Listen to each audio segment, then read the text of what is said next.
All I can do is cover it over right now. That's what starts the if I tap it up and it's next to it, I gotta get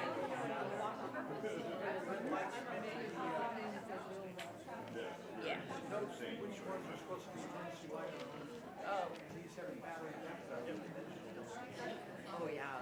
They also, before they went to our place, watching the yeah. Yeah. Yeah. Man, between the moving music and the screaming children and discipline. I've never gone into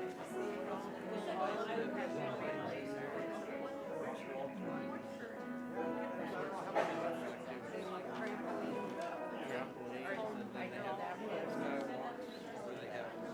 Oh, yes. Yeah.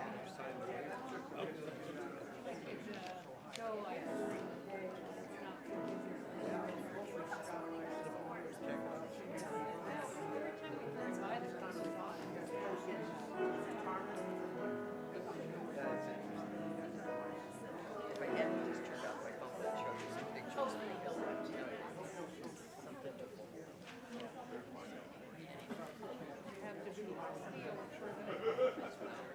If nothing else for the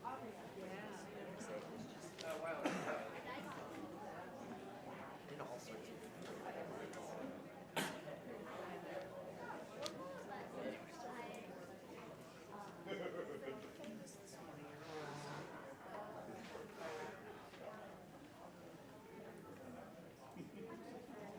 no Earl today.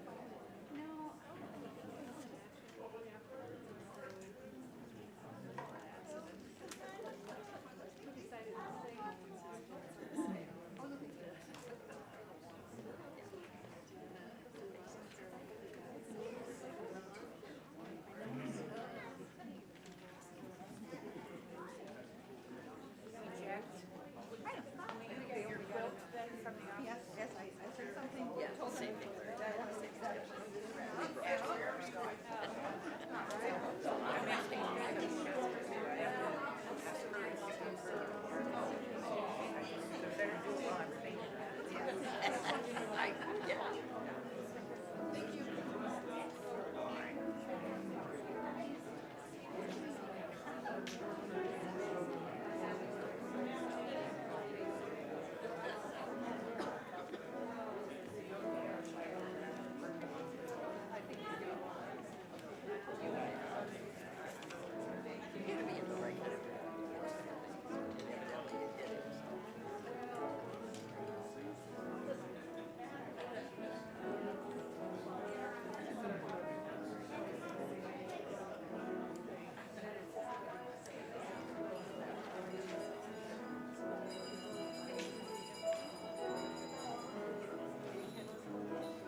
Goes out in February when it wants to be.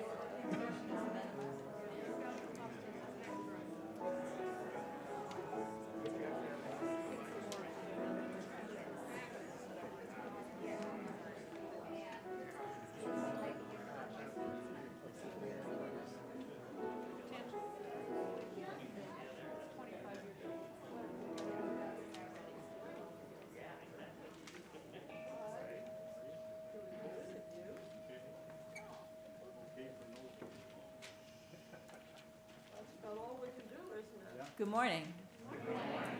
Welcome to the Unitarian Church of Lincoln. My name is Kathy Disney. My pronouns are she, her, and I am a worship associate of this church. Our worship associate who was to be here this morning, Amy Miller, is ill today, so I'm stepping in for her. Over the last few years, the way that we have met has often changed. But whether in person, on Zoom, or a YouTube live stream, or some way of being that we cannot yet even imagine, worshiping together is a chance to deepen our connection with the sources of meaning in our lives and to proclaim who we are and what we are about, throwing open the doors of our congregation and proclaiming the radical love and welcome that is at the heart of our faith. And speaking of welcome, Board Member Michael Stratman will come up and give his own welcome and offer a few announcements.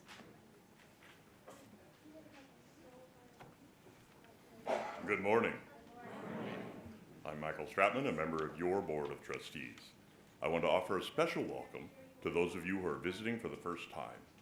I have a few announcements as our church community extends well beyond Sunday morning worship. We are holding a Justice in Action meeting after service today. We will meet with other network leaders, hear updates on research, and learn strategies leading up to the 3rd annual Nehemiah Assembly in May. And then save the date for the Music Transition Town Hall on February 9th, right after service, online and in person. We want to know your thoughts about music in our church in the future. Please join us. Thank you. Thank you, Michael. The Unitarian Church of Lincoln aspires to be a loving community, uniting reason with spiritual exploration to transform ourselves and our world. We have a big vision here, and we know that creating a loving community begins with welcome. So whether this is your first time here or your 17th or your 957th, if you come here hopeful or heartbroken, whatever your age, gender, skin color, whomever you love, you are welcome here. As we enter into worship, take a moment to center yourself into this place. Find a comfortable place with your body. Take a few deep breaths. And let us continue into worship with our chalice lighting. Our chalice lighting words this morning are by the Reverend Sandra Feast. For the stories that long to be told and retold, for the stories that long to be imagined and reimagined, for the stories that long to be envisioned and celebrated, we kindle this chalice.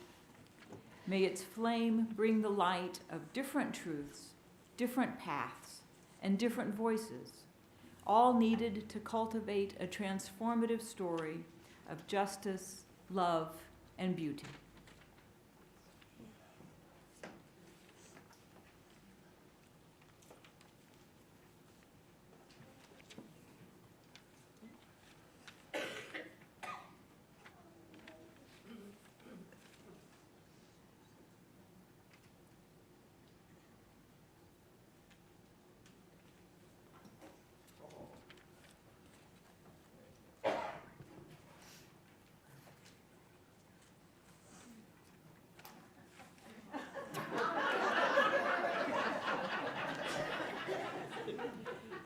That's why we pay him the big salary. Thank you, Reverend AJ. Will you now please rise in body or spirit for our opening song, number 170, We Are a Gentle, Angry People. People.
singing, singing for our lives.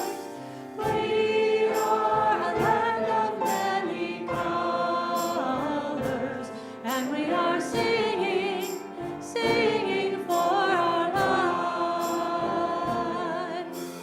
We are gay and straight together, and we are singing, singing for our lives. We are gay and straight together,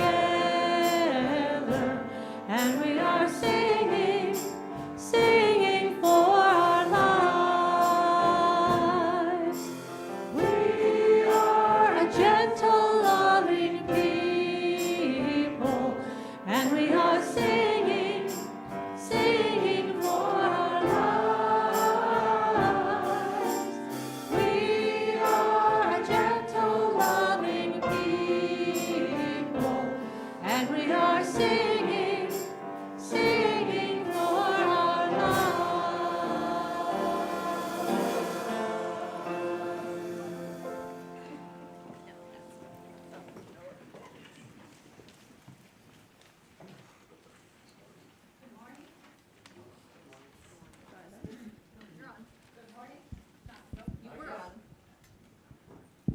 Try one more time. There we go. Good morning. I'm going to pull this backward. Go. My name is Kim Zeman. My pronouns are she, her. I am the interim temporary religious growth and learning leader right now. I invite any young or young at heart to come forward to hear our story for the Time for All Ages. Our story today is called Barrio Rising, the protest that built Chicano Park, written by Maria Dolores Aguila, illustrated by Magdalena Mora. If you want to, I'll turn this way so I can show some pictures. All right. Down by the bay, past the tortilleria, near the iglesia, Mommy and I live in a little casita. Jacaranda blossoms snap underfoot as we walk to the tiendita to buy masa and corn husks for tamales. You can see it up there too. Yeah. All right. One of the vecinos, neighbors, our neighbor Salvador, sits on the curb, pencil dancing across his sketchbook. When we get closer, I see he's drawn the Coronado Bridge stretching over the bay from Barrio Logan. A diesel truck comes barreling down the narrow street, sending up clouds of dirt and dust. We cover our eyes as it passes by. Doña Laura putters around her porch, tending to potted plants with a shiny metal watering can. She smiles when Mommy and I wave. Buenos dias, I yell over the roar of cars racing over the freeway, but I don't think she hears me. I brush my fingertips along the chain link fence. When the junkyard dogs come snarling, I start to run, but Mommy stops me and says, "Be brave, Elena. Sé valiente." She squeezes my hand when we turn the corner. "Mija, look." Across the street, earth movers stand still as statues, surrounded by the massive pillars of the bridge. "They're finally building the park," I shout, following Mommy into the tiendita. "Do you think it'll have swings? A slide?" "I hope so," Mommy says. "We've been asking for a long time." I daydream about the park as I help Mommy look for corn husks. The tiendita is packed with people buying milk, fruit, and pan dulce. I hold the masa while we wait in line when the shop door crashes open. Everyone stares at our vecino Mario, standing there, struggling to catch his breath. "They're not building a park. It's a police station," he pants. "We've got to stop them." For a moment, I can't think. Mommy's face drops and my heart sinks into my stomach. But then I remember what she said earlier, and a small flame flickers to life inside me. "Mommy, We have to be valiente. She stares at me. I push my shoulders back and stand tall. Should we go see what's happening? She asks. I nod. The construction site is full of men in hard hats and police with squawking radios. I see Salvador, Doña Laura, and Mario there too. We hold hands with our vecinos in a chain around the earth movers. Pequeñitos like me to viejitos like Doña Laura walk in a circle around them. The construction workers laugh at us. This will never be a park, one of them scoffs. Doña Laura breaks away and marches towards the bulldozers. When she lies down in front of them to protest, my knees start to tremble. She looks like a jacaranda blossom beneath the jaws of a giant metal machine. But Doña Laura is valiente, and her bravery fans the small flame inside of me into a fire. The fire catches the hearts of those vecinos around me, inspiring us to stand our ground. We will build this park ourselves if we must. That night, red and blue lights chase each other round and round as a police officer bellows through a megaphone. We order you to disperse immediately. This is an unlawful assembly. Porque sí, policía no. Que viva la raza. A pueblo unido. Jamás será vencido. Our gritos, our shouts echo upward, bouncing off the pillars and pylons, taking on a life of their own. Every day for a week, Mommy and I cook enormous ollas full of rice, beans, and tamales to nourish the vecinos building our park. Some work the land with picks and shovels. Others plant nopales, agave, and flowers. The boldest of our neighbors become los líderes, the leaders, the ones who stand up to city officials and police when they order us to go home. As the sun sets, I sit next to Mommy and listen to the vecinos' stories of everything we've lost. The beach where sunlight sparkled across the dappled metal surface of the bay, vecindarios fractured into factions, quiet streets overrun with diesel trucks trailing gray exhaust. My dream of a park starts floating away on the salty bay breeze, chilling me through my jacket as I rest my head on Mommy's shoulders.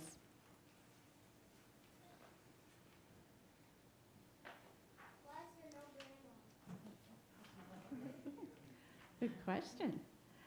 At dusk, as the fog creeps in and hides us in an inky, dreamy darkness, something changes. People trickle in one by one, then pour out of dusty, beat-up cars and buses. They come from barrios nearby, like National City and Otay Mesa, and from as far away as Los Angeles and Santa Barbara. Everyone is smiling and laughing. It's almost like a party. Mommy and I offer them water, blankets, and food. Together, we are a barrio rising. Why is there no uncles and cousins? Good questions. Yeah, it just tells about her mom. You're right, but they have lots of neighbors, lots of vecinos. After 12 days of protest, there's a meeting at Lowell Elementary where I go to school. The buildings are dark and silent, except for the bright lights blazing from the auditorium where people are filing in. I don't recognize my school. There's a fluttery feeling in my stomach. The city officials who told us to go home stand near the stage. A man in a fancy suit starts to speak.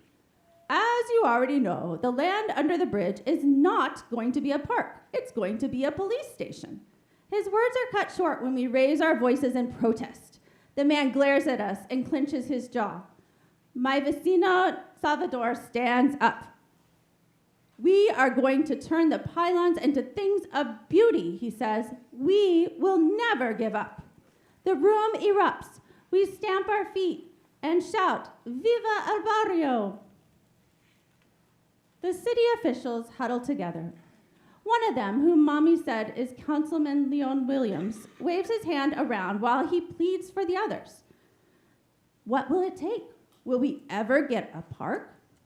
Don't we deserve one? Questions slither around my mind like serpents until my eyes begin to fill with tears. Until a little voice inside me whispers, Valiente. I grab Mommy's hand and hold on.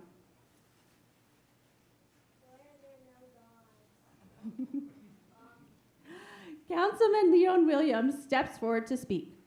For 12 days, the people of Barrio Logan have taken over the land under the bridge, he says. I have explained to the other officials that this neighborhood has found their power, and I support their struggle. Because of this, the state and city agree. Mommy squeezes my hand tight. The land will be a park. For just a moment, silence. Then my feet are dancing to the music of Mommy's laughter. My hands are clapping along to the thunderous applause. My heart is touched by Doña Laura's triumphant abrazo. Si se puede. Down by the bay, near the iglesia and under the bridge, we paint the story of how we fought for our park with a rainbow of color. And we paint other stories, some happy, some sad, all ours. Paint dribbles down my arm as I smear it across the gray concrete wall. With every brush stroke, I tell my story too. Once the paint has dried, my barrio and I raise our flag. We build a kiosco, somewhere to gather, play music, and dance. We name this place Chicano Park. And that is the true story of how a neighborhood fought to change their world. So our children are now invited back to their classrooms while we continue with the service. Thank you.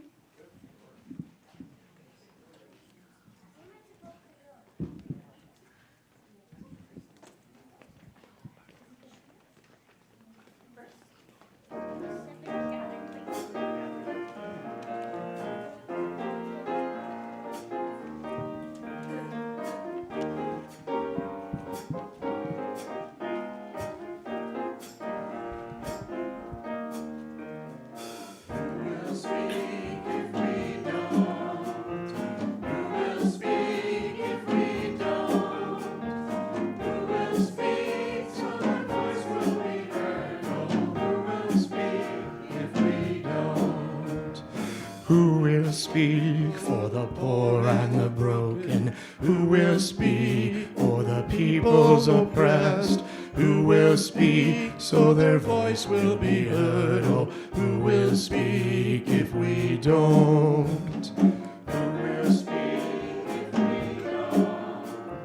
Who will speak if we don't? Who will speak so their voice will be heard? Oh, who will speak if we don't? Who will speak for the ones who are voiceless? Speak the truth in the places of power. Who will speak so their voice will be heard? Oh, who will speak if we don't? Who will speak if we don't? Who will speak if we don't? Who will speak so their voice will be heard? Oh, who will speak if we don't? Who will speak for the children of violence? Who will speak for the women abused?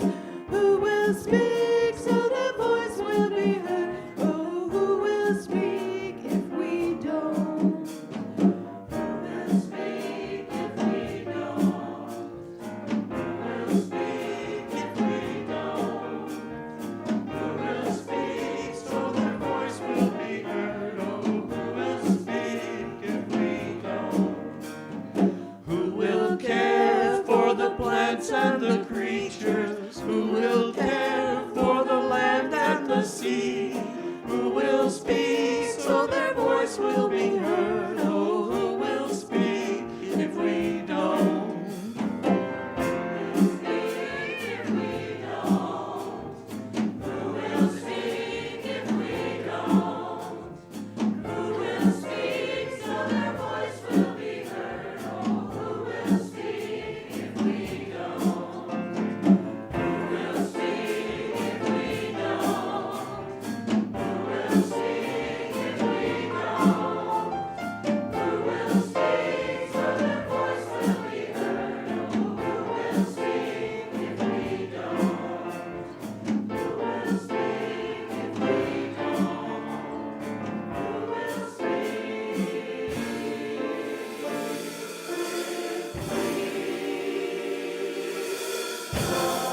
Thank you, choir. That was awesome. A central part of our services is the time that we join together as a community to mark the moments in our lives. We share with one another our joys, our sorrows, the events that mark the steps on our journey. The threads of sorrow and those of joy are intertwined in the fabric of our lives, present for all, remembered by all. We share those threads, and then they are woven together with those of others in our community. Our joys are shared and magnified. We are comforted in our sorrows. I invite you to type into the chat or to speak into this shared space your name or the name of another you wish to be remembered in sorrow. Deirdre. Deirdre. Valerie. Valerie. Linda Hellerick is now on hospice. Linda Hellerick is now on hospice. Chase Epler. Jace Kepler. Chase Epler. Chase Epler. Jason. Jason. John and Linda. John and Linda. The trees that burned down in the upper park in Santa Barbara. The trees that burnt down in Santa Barbara. Many school children who are worried. School children who are worried.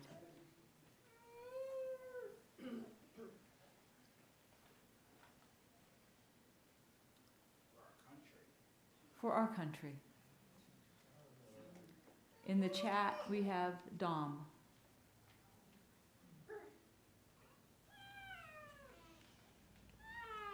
Joy is also a part of life and a part of this community. So I invite you to type into the chat or to speak into this shared space your name or the name of another you wish to be remembered with joy. Tom Winter, 81 tomorrow. Tom Winter is 81 tomorrow.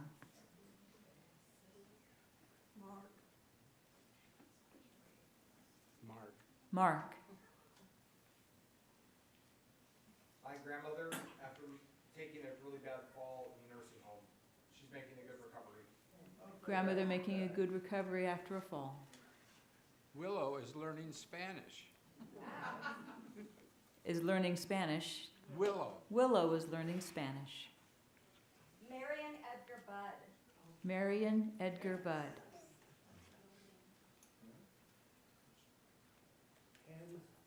Pam Hemphill, who refused a pardon from Donald Trump. Pam Hemphill, who refused a pardon from Donald Trump. In the chat, going back to a sorrow, Deb Surksina and her family on the death of her father, the LGBTQ community, immigrants, and under joys, learners, teachers, and servers, Sherry and her daughters, for Maya and those recovering from illness.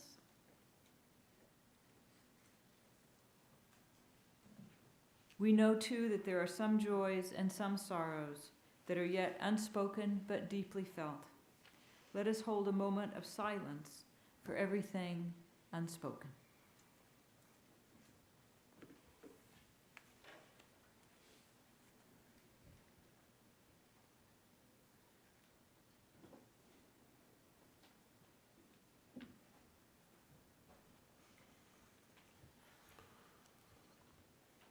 Will you join me now in a time of prayer and meditation? And our meditation this morning comes from Reverend Scott Taylor.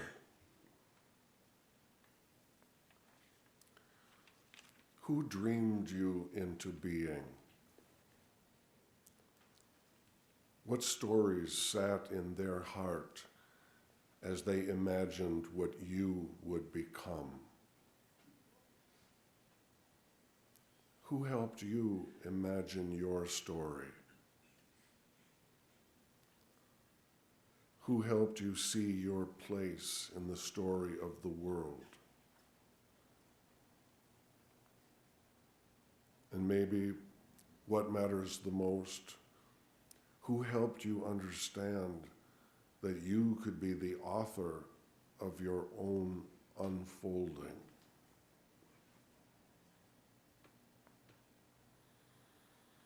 All of which is a way of asking, who listened? Who listened until you could hear yourself speak? Until you trusted the voice that is your own?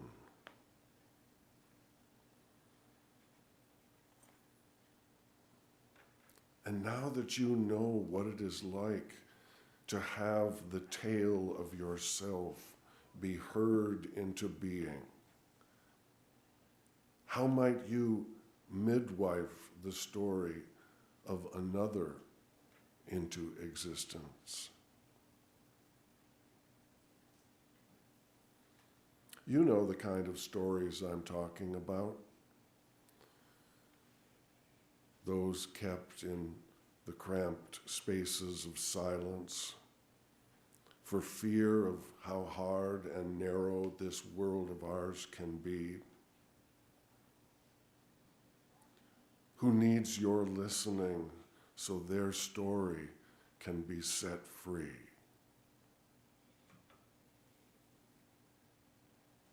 Whose story needs to be held in your heart so it knows it is worth entering into the world?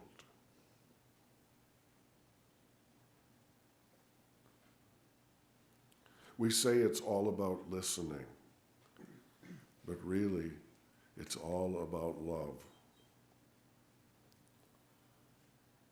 It is through affection that our stories are born.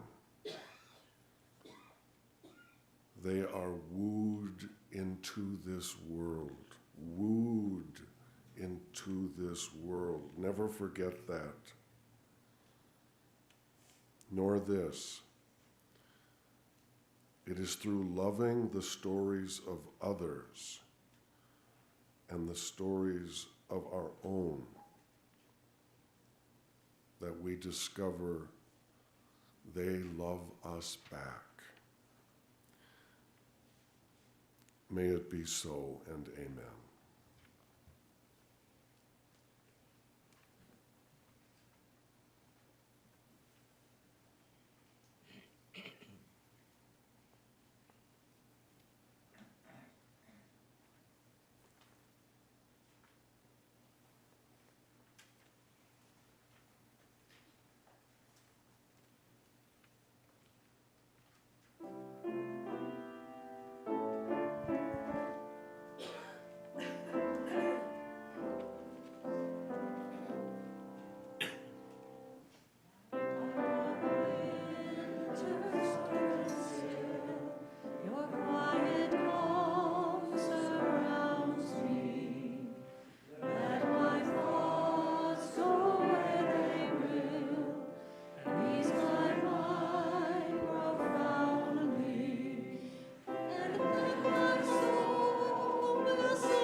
We have two readings this morning.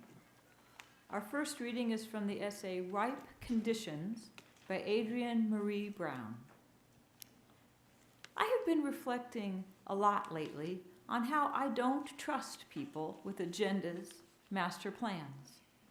I think of those people as trying to create a new story for others, placing a massive end on the story, a period that only they can see.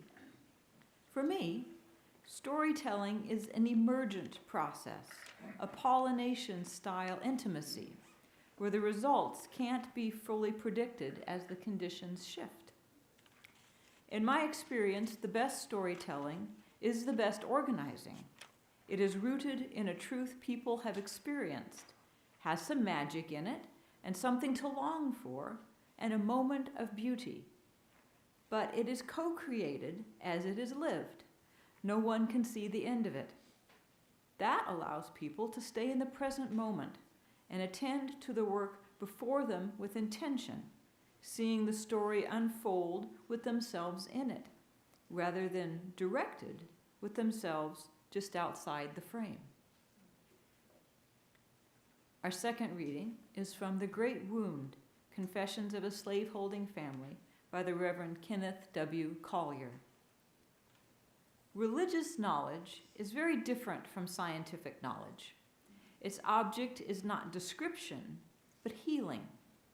Its truth is not intersubjective and tied to the external world, but personal and tied to a mythology that brings wholeness to the broken heart. Since what I know religiously is what heals my heart, it need not be the same thing that someone else knows religiously. Indeed, in a certain sense, it cannot be. I have come to the rather unorthodox conclusion that theology is far more autobiographical and invitational than it is prescriptive. I do not say, this is what I believe, you must believe it too. Rather, I say, this is what I believe. It is the story of my religious life. Tell me your story.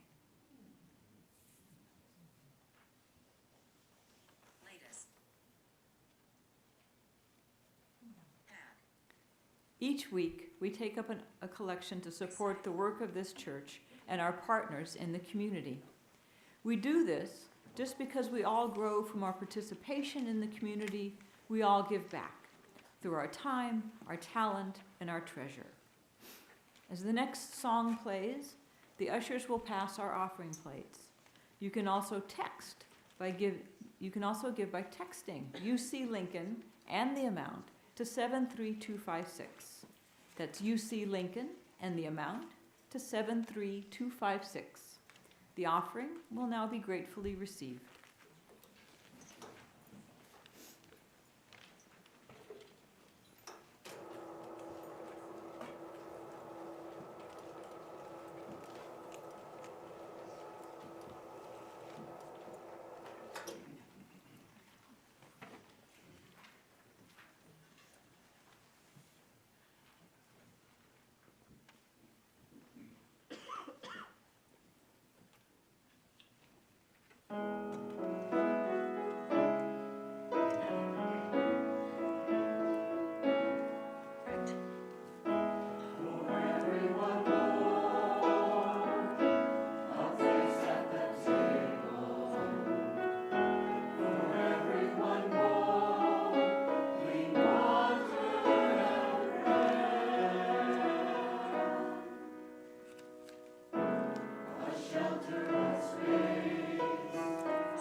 Good morning, Lincoln.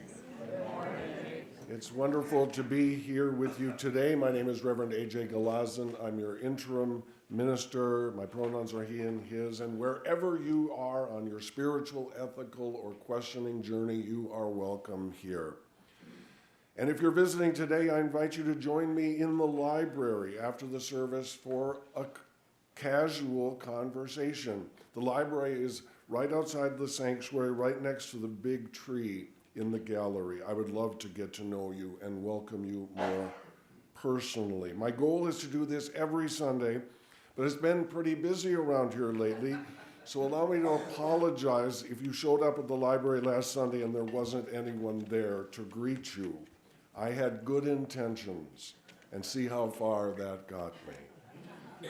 We all have to start somewhere. Last week, the membership committee held their semi-annual nuts and bolts class for new members and others who have questions about how things work around here.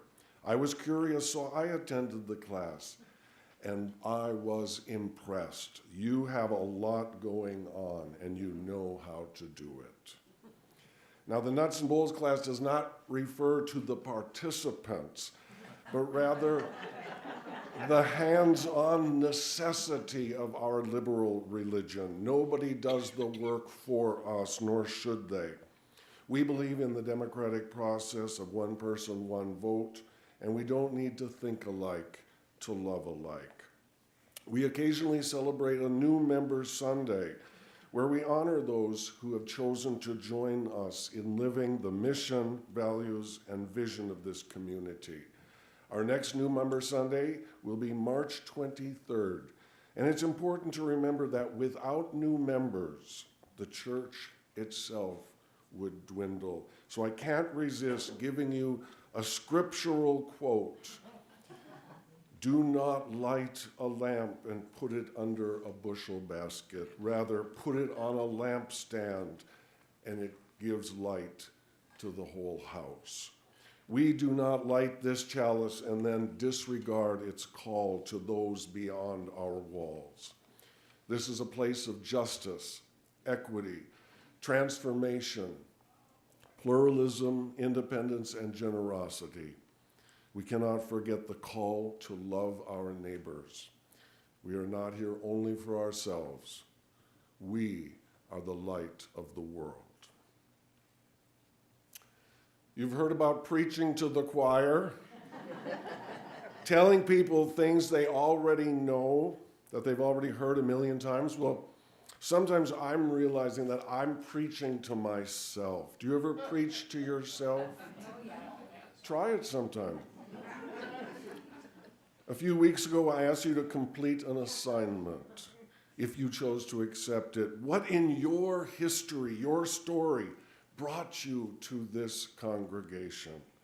Are you a missionary, a builder, a pathfinder? Now, I buried those important questions at the end of my sermon, but over the next few days, they haunted me. Our theme for this month has been the power of story.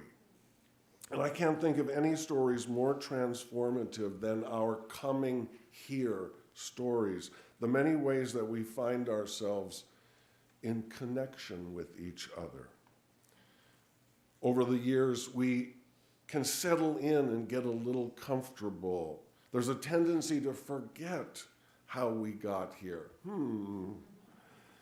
My hope is that every Sunday we hear a story from someone in their own words tell us what brought them to this place.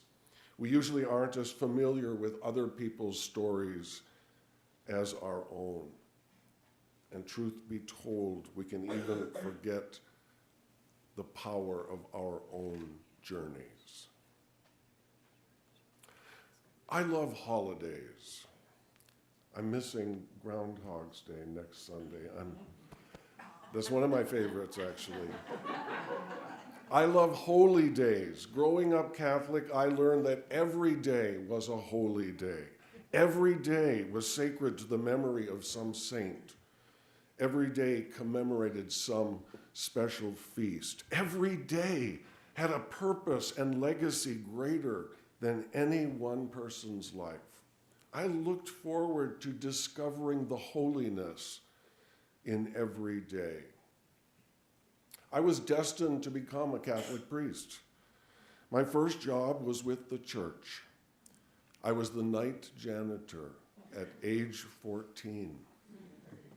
I can still remember being the only one left in the huge complex after all the evening meetings, cleaning up, locking the doors, turning out the lights, and walking through the empty parking lots on my way home. The priests and nuns were my friends. They were young, post-Vatican II idealists, infused with liberation theology, serving the needs of the oppressed and the poor. I listened to their words and emulated their actions. I started preaching liberation and justice in my head. But a crisis of faith led me to question, to wrestle with, and finally to excommunicate myself from the tradition of my youth. I left the Catholic Church because I could not reconcile myself with its teachings on the morality of love. Compared to the mountain of things I could have questioned, sex may seem like a trifling affair. But to me, the homophobic doctrines of the church were a personal attack on my body, mind, and spirit. Why should I be condemned because of who I love? Even way back then, I believed that God don't make no junk. Say that with me. God don't make no junk. And so I drifted to Boulder, Colorado, Berkeley, California, stayed briefly with Tibetan Buddhists and the Hare Krishnas. I meditated and chanted and wandered. And then I returned to Minnesota, where I met my life partner and settled down. I joined the staff of Equal Time, our local LGBTQ newspaper. My delivery stops included popular restaurants and bars, social service agencies, and something called the First Universalist Church of Minneapolis, which coincidentally was also the oldest congregation in the city. Now, most religious groups at the time were hostile or indifferent to the queer community. So I wondered why a church would want to have our newspaper available to its parishioners. When I dropped off the papers, I snooped around the church. I saw pamphlets like The Faith of a Unitarian Universalist Atheist, and right next to it was The Faith of a Unitarian Universalist Christian. This was stuff I had never seen before. It was like a foreign language, but somehow it made sense. It took me a while, but eventually I found the courage to attend a worship service. And I can still remember the title of the first sermon I heard, Hidden Treasures. The Reverend Terry Sweetser spoke about the people we meet in our lives. Each one of them is a gift, but it's up to us to discover them. The metaphor spoke to me directly since First Universalist, Unitarian Universalism had been hidden to me my whole life.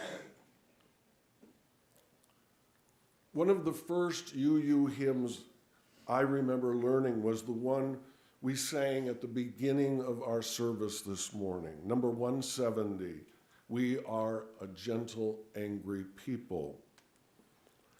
Written by the amazing feminist, social activist, and musician Holly Near, who said, quote, "I do not separate my music from my heart, nor do I separate my ideas from my daily life.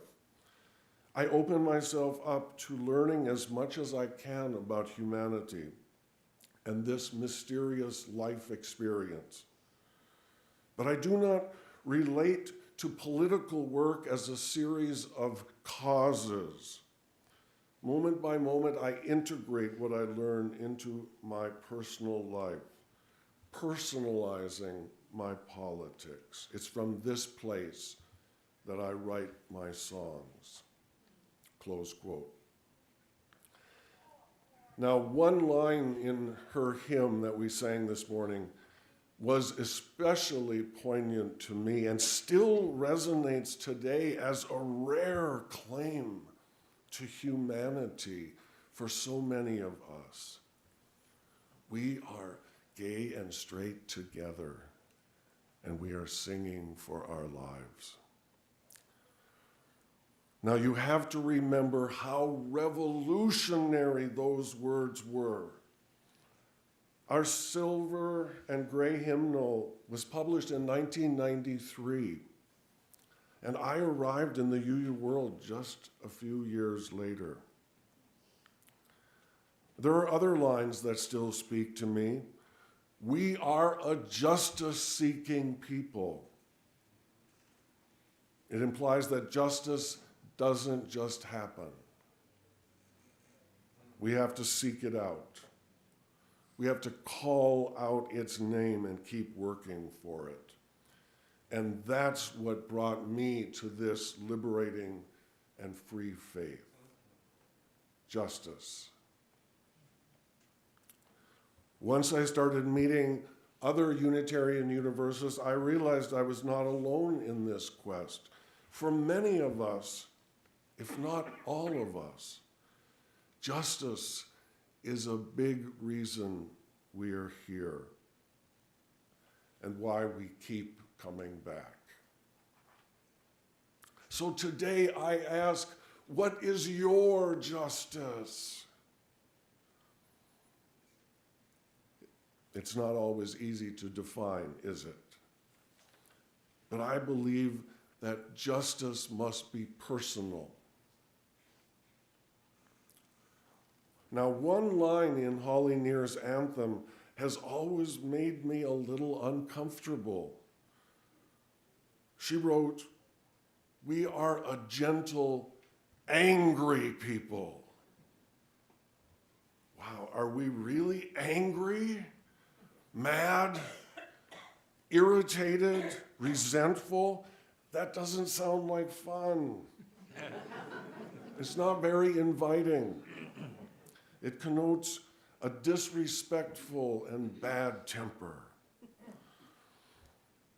But dear friends, I have to tell you that I am angry right now with a turn of events that has knocked the striving for justice upside down and glorified the specter of wealth and power over basic compassion and human kindness. I am angry at a corrupt United States Supreme Court that privileges the delaying tactics of lying and cheating by the rich over the swift pursuit of fair and equal justice for all.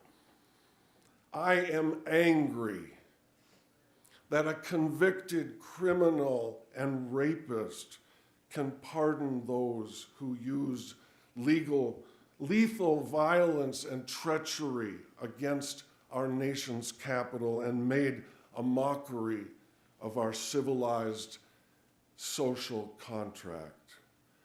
I am angry at the scapegoating of immigrants and transgender people with such blatant and ignorant propaganda.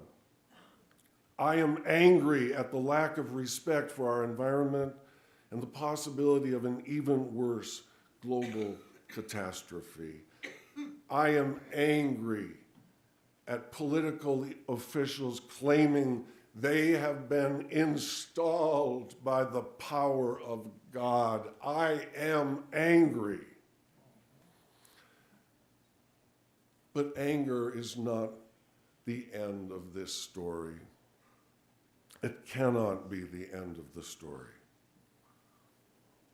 The last verse in the hymn brings us back home. We are a gentle, loving people. In our UU history seminar last week, we discussed Bleeding Kansas and the brave Unitarian missionaries sent to help keep new states free from slavery after the Missouri Compromise. They faced untold hardships and attacks from border ruffians. Say that with me. Border ruffians, who we might today call terrorists, people who would ransack our government and disrupt our peaceful pursuit of life, liberty, and happiness. What's your justice? There's no shortage of worthy causes. This church is a hotspot of justice activity. And I encourage you to join the work or even to lead the way toward new paths of justice. Just this week, our church co-sponsored with the Lincoln NAACP to observe the National Day of Racial Healing. What a great partnership. The Social Justice Committee meets on the third Wednesday of each month to coordinate a wide variety of activities and often has a table in the gallery. Come to a meeting and learn more about what's happening in Lincoln. And the Green Sanctuary Committee has prepared a summary of the September 28th Climate Justice Dialogue. The summary highlights the results of the 4-hour workshop activities and also identifies projects that the Green Sanctuary Committee will undertake in 2025. And today, following this service, Justice in Action will gather for a network meeting with Energizer/organizer Olivia Butts. Olivia, would you stand? Yay. Justice in Action is an interdenominational program reminding us that we are not alone. Individuals and single churches can't change systems. To make systemic changes in our city and county government, we need people power. And growing people power takes time and dedication. Once more, I say, what's your justice? It all starts with you, with your story, with your anger, and with your love, with your hopes and your dreams. Blessed be, may it be so, and amen. Please rise now in body or spirit for our closing hymn 1064, Blue Boat Home.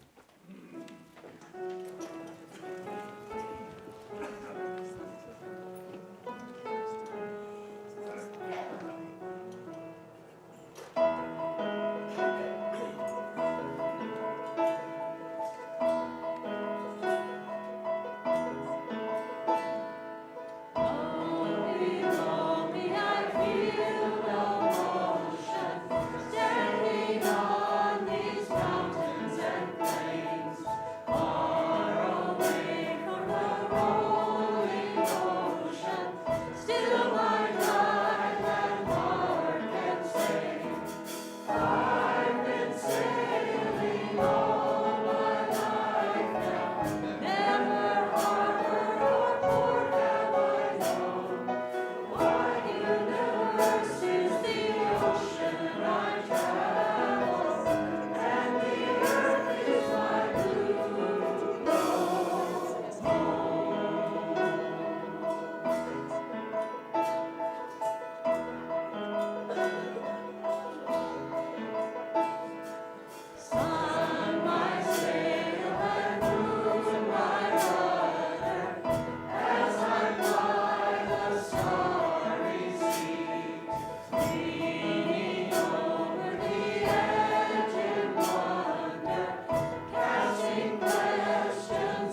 Our closing words this morning come from Brené Brown.